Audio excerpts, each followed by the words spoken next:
welcome to the second review of the evening. Up this time is Skee-Ball for the Nintendo Switch. And since it's a Nintendo Switch review, over to Golix. So when I was a kid, we went to Chuck E. Cheese a lot. Or Joker's, which is one of the regional ones that's like that. And if you've ever been to one of those places, or even if you've been to some carnivals or something, you've seen Skee-Ball. It's a game where you roll balls, you get a certain number of wooden balls, you roll them up a slope towards a bunch of holes that are ranked, numbered for different numbers of points, and the high-ranking numbers of point ones are always really hard to hit.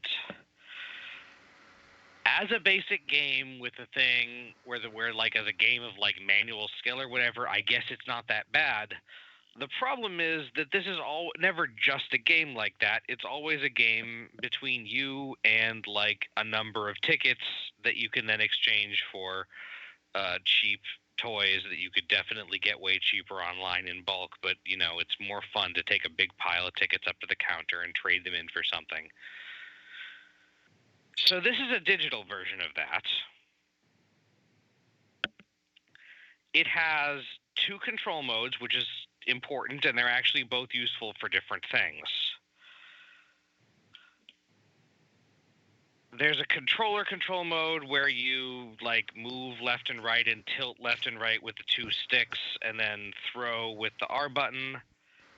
There's a touch mode where if the Switch is in handheld mode, you can sweep with your finger and do it that way, which is much better for angled shots. I believe there is also a motion controlled mode of some sort or it says there is for on TV, but I wasn't able to use it on the TV, so I'm not sure. And as within the arcade game, you do this to score points, and then your points result in some number of tickets that is way less than the number of points you get. At the beginning of the game, you get even if you do fairly well, unless you're a wizard at whatever, you only get a handful of tickets, up to 10.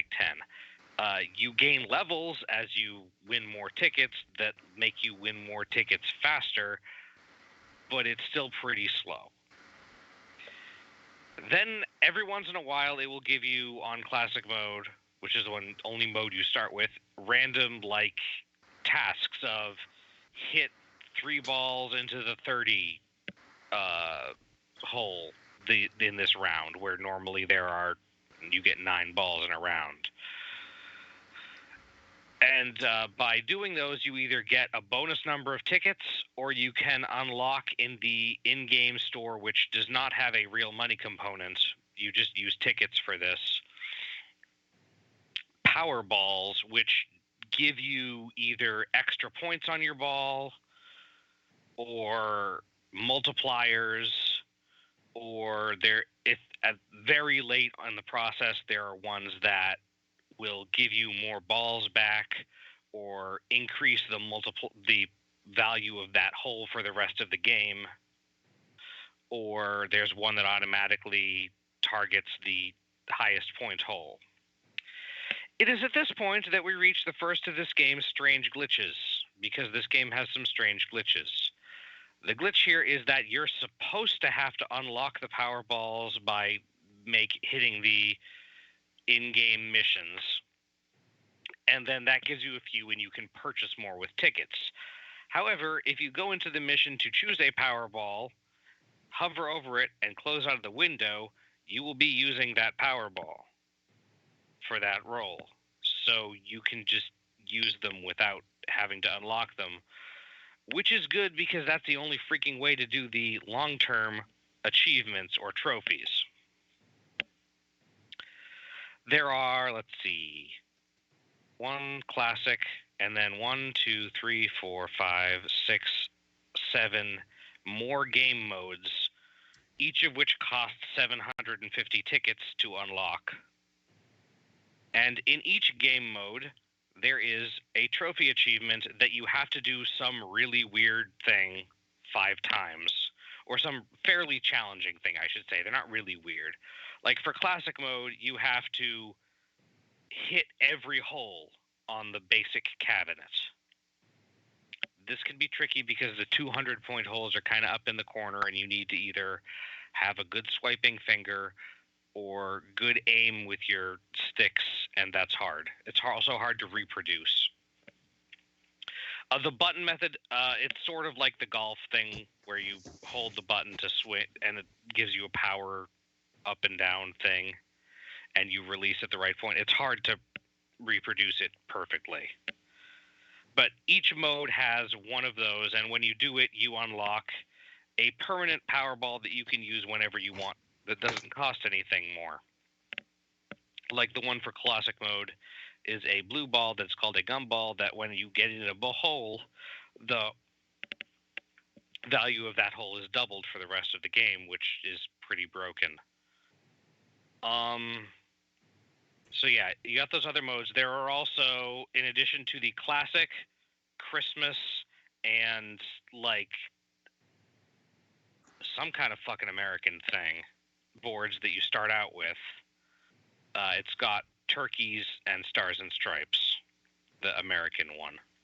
There are also 1, 2, 3, 4, 5. There are 4 other boards or cabinets that you can unlock, each of which has the scoring points in a slightly different positions. So there is something to do that, and some of the trophies require you to be playing on a certain cabinet or something. So yeah, this game is pretty janky in terms of like how you score and stuff, but I guess if you like playing Skee-Ball, that's fine. There's not really a whole lot to it aside from like leveling up and then getting more stuff, because unfortunately in this game you cannot exchange your tickets for candy or small plastic toys. You can only exchange them for things inside the game, which I guess is better than there being microtransactions. There's also like some kind of online leaderboard thing, but you know, if you're really into that, there are a few people who have it's only, I think it might only be for tickets, like total tickets collected. I'm not sure. That's the main. Oh no, there are more than one category. I think. Yeah, but it's still only tickets collected in the different modes. So yeah, there's not really a whole heck of a lot there.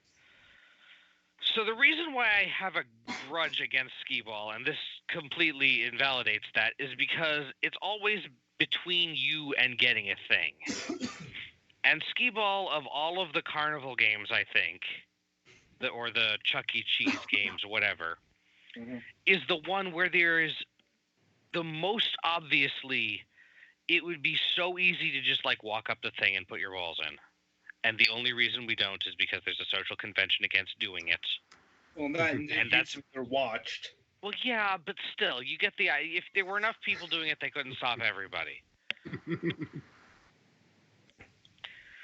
So it's just really frustrating because I've always wanted to just, because I'm not actually very good at actual Skee-Ball. So I've always wanted to just fucking like walk up the thing and plunk the ball. And I know it's probably longer and they're harder to get in than normal because it's a carnival game. They're always slightly rigged against the player. Slightly? The holes are... like, it's being charitable. At least slightly. Skee-Ball, I think, is only... I mean, it is possible to get into the higher scoring holes. It's just hard. Mm. And it looks harder than it actually is. But it's a really simple thing that would be really easy to cheat at, and then you could get all the goddamn things, and then you could just get the stupid plastic toy that you want, or get the good candy. And I had a lot of birthday parties at Joker's and Chuck E. Cheese, okay? Oh, we are tapping into some deep on weed tonight, aren't we? So that's why I've always had that reaction to Skee-Ball. So yeah, this game is a little bit broken, but it's mostly broken in ways that favor the player. So, I mean, I guess if you want to fucking play Skee-Ball on the Switch. Some of the bonus modes have multiplayer modes if you want to, like Horse and I think Hangman do. But again, you have to play a lot and probably take some advantage of the fact that the game is fucking broken to get enough tickets to unlock the other modes in any kind of time. So, yeah, that's about where I'm at with it. I would not call this a great or even fully functional game, but it's not abusive, so that's something. I'll tell you what it absolutely fucking isn't, though, and that is worth $20. That's the actual price, by the way. So, yeah. Unless it's on deep sale or you get a review code or something, even if you like Skee-Ball, there are probably better uses of $20.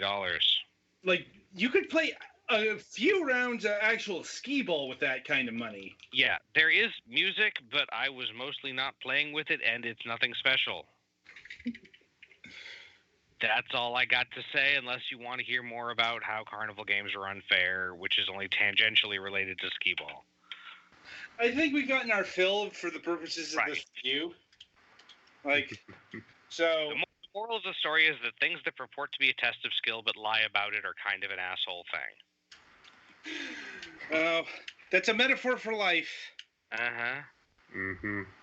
All right, so that'll about do it for Skee-Ball on the Nintendo Switch. Be sure to tune in after the break, as we will be reviewing Renzo Racer. I think that's how that's pronounced. It's Renzo. Yeah, Renzo Racer.